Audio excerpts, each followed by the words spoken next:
প্রিয় ভিউয়ার্স, আসসালামু আলাইকুম। এটা রমজান ঈদের টার্গেট করে শশা করা। ওই সাইডে যে প্রজেক্টে যে শশাগুলো আছে এটা কিন্তু রমজানের শুরুতে করা। রমজানের শুরুতে যাতে এই শশাগুলো আসে এই প্রজেক্টটায় করা, এবং এই প্রজেক্টটা হচ্ছে এটা হচ্ছে রমজানে ঈদের টার্গেট করে, কারণ ঈদের সময় কিন্তু শশার দামটা অনেক সময় বেশিরভাগ টাইমেই বৃদ্ধি থাকে, বাড়ে আর কি। তো এটা যেটা দিচ্ছে সেটা হচ্ছে এই বয়সের গাছের আগের স্প্রেটা কিন্তু ক্যাপচার দেওয়া হয়েছিল, আর এটা সিয়েনা এবং অটোমিটা হচ্ছে অটোকপ কোম্পানির, আর হচ্ছে নিস্তার ছত্রাকনাশক। এটা 2 গ্রাম করে পার লিটার পানিতে, 50 লিটার পানিতে আমরা 100 গ্রাম দিই। আর হচ্ছে সিয়েনা এবং অটোমিটা 15 লিটার পানিতে 1 প্যাকেট করে। এবং অনেকে কিন্তু মনে করছিলেন যে এই জমিটা ঘাস লাগাইছে কিনা, কারণ সাইড দিয়ে একটু ঘাস আছে। এখন কিন্তু ঘাস নাই, ঘাস দেখা যায় নাই।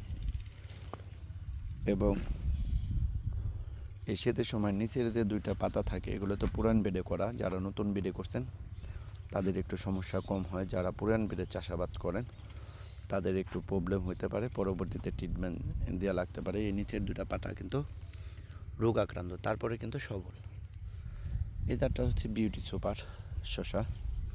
এবং এবছর কিন্তু শীতকালে সব থেকে বিউটি সুপার এই শসাটা কিন্তু সব থেকে বেশি ফলন দিছে, এবং সারা বাংলাদেশে কিন্তু মোটামুটি আলোড়ন সৃষ্টি করছে। এবং আমার মনে হয় কি যে এই বিউটি সুপার শসাটা শীতকালে রাজ করবে, তো এই জন্যই করা।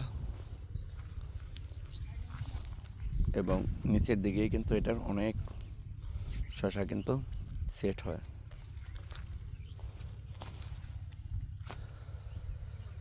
এবং গাছের মোটামুটি আলহামদুলিল্লাহ এ পর্যন্ত ভালো। আর আপনি যদি একসময় একটু দক্ষ হয়ে যান, ভালো না হওয়ার কোনো উপায় নাই। প্রথম হয়তো টেনশন হেজিটেশন হবে কি হবে না, পারবো কি পারবো না, এই কাজগুলো মনে হয় আর কি।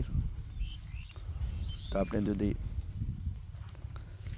ভালো একটা ট্রিটমেন্ট নেন বা গাছের যেটা পরিচর্যা আছে সেটা, গাছ কিন্তু লাগায় রাখলেই কিন্তু হয় না যে আমি লাগায় রাখলাম এই লতাজাতীয় উদ্ভিদ বা শশা, বিশেষ করে শশা কিন্তু অনেক পরিচর্যা করতে হয়, যেটা আপনার লাউ চাষ করতে হয় না। তো এবং শশাটা কিন্তু মোটামুটিভাবে সেন্সিটিভ অনেকটা, কারণ প্রথমবার হয়তো জমিতে করতে পারেন আপনি, শশা হবে, কিন্তু যখন সেকেন্ড টাইম বা থার্ড টাইম বা বছরের পর বছর প্রজেক্টে করতে যাবেন তখন কিন্তু কিছু সমস্যা তৈরি হয় আপনার। এবং আশা করি এদিক দিয়ে কিছু আগাছা আছে, তো এই আগাছা কিন্তু থাকবে না। তো অলরেডি কিন্তু লোক লাগাই দেওয়া হয়েছে পরিষ্কারের জন্য, এদিকটা কিন্তু পরিষ্কার করে ফেলছে অনেকটা।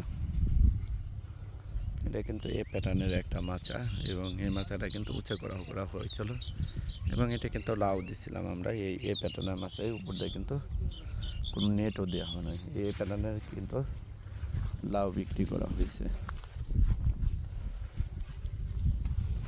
এবং এই যে আগাছা রাখবেন না, কারণ এই আগাছায় কিন্তু এই গাছটার থেকে কমপক্ষে 3 গুণ বেশি পুষ্টি খাবে এইসব আগাছা, এবং আলো বাতাস পাবে না। এই আগাছাগুলো করবেন।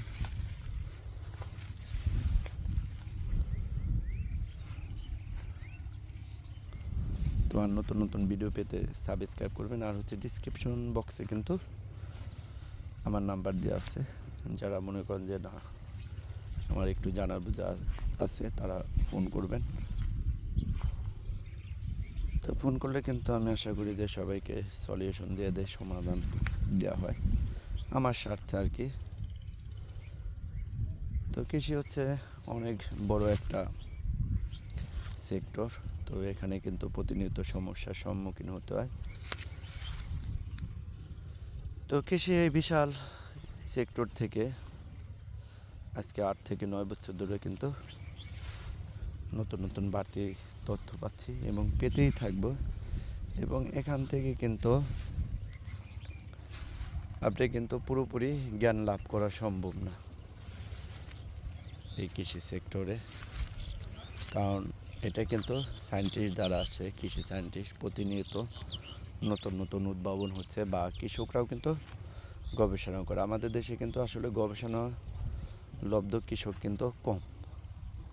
তো সবচেয়ে ভালো করবেন যে আপনারা ছোট ছোট করে যারা নতুন শুরু করবেন এবং দেখবেন যে আসলে কোনটায় কী কী দিলে সব কৃষকেরই কিন্তু বাড়তি কিছু আলাদা টেকনিক আছে সব কৃষকেরই। দেখবেন যে তারা অন্য সব পরামর্শ দিবে, তো আপনি কিন্তু ওই সিক্রেট বিষয়টা পাবেন না এরকম। তো আমি আসলে এই জিনিসগুলো করি না, হাতে রাখি না। তো আমার ভিডিও যারা কষ্ট করে দেখেন, তো তাদের কিন্তু এরকম আমরা সব সিক্রেট বিষয়গুলো বলে দিই যে কি করি, কেমনি কি করতেছি।